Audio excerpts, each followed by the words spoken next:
Godot 4.2 just released, packed full of features and tons of fixes and improvements that greatly increase the performance and stability of the engine. Here are some of the highlights of this release. 2D Tilemaps has had quite a bit of work done to them. You can now expand the tile collision shape drawing area to have more space to work with. Dragging selected tiles in the Setup tab has been fixed. The Paint tab has now some icons to better indicate they exist. And you are now able to rotate tiles when placing them, which also works with patterns. You can do so with the icon or by using the X and Z shortcuts. 2D now has support for true HDR colors for better looking 2D glows. You can enable it in the project settings, viewport, and enable HDR 3D. After a quick restart, you can now take advantage of HDR in 2D.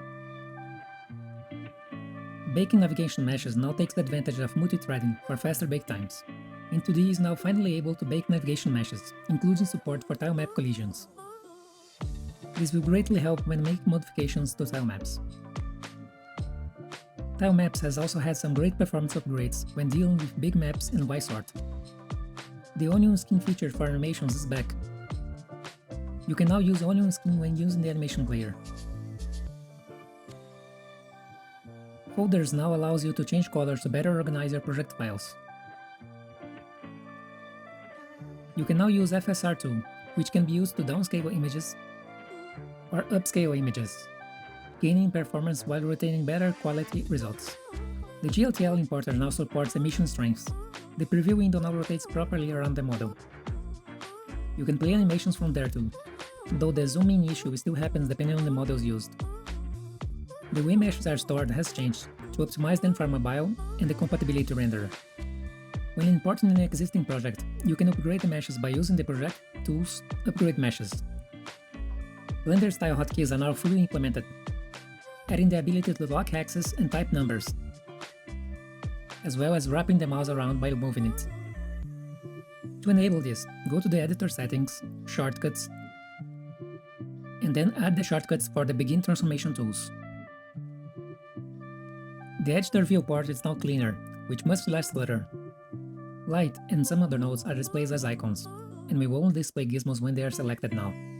You can now move a single face of collision shapes and CSC meshes, allowing you to hold out to scale on both sides like before if you need to. This allows for a faster and more intuitive level prototyping. Visual shader nodes for vectors now allows you to directly access its components, so you don't need to use split nodes for that anymore. You can now define folding regions to better organize your code. Some special keywords like to do and fix me are now highlighted, and we are now finally able to use static types in for loops too. Threads now have support for breakpoints, allowing us to debug threads now. When assigning node path variables, it will now only display the available nodes, with the option to display all nodes like before. GPU particles had a lot of changes. A complete reorganization of the process material parameters should make finding what you're looking for easier. We can now animate the particle velocity and much more, giving you more control than ever for your needs and VFX. And they will now emit a signal when the particle system is done. Signals now also display a proper documentation when hovered. Together with its turbulence effects, you can get some crazy particle effects working. There were also a lot of internal code changes for better stability. Animation mixture is now shared between Animation Player and Animation 3. Graph Edit and Graph Node have been greatly reworked. And lots more. And that's it. Thanks for the Godot community for their great work. With almost 2,000 improvements and 359 contributors within the last 5 months. There was a lot more to this update that I didn't cover here, but I hope this video highlights some of the great new features and changes. Thanks for watching, and until next time.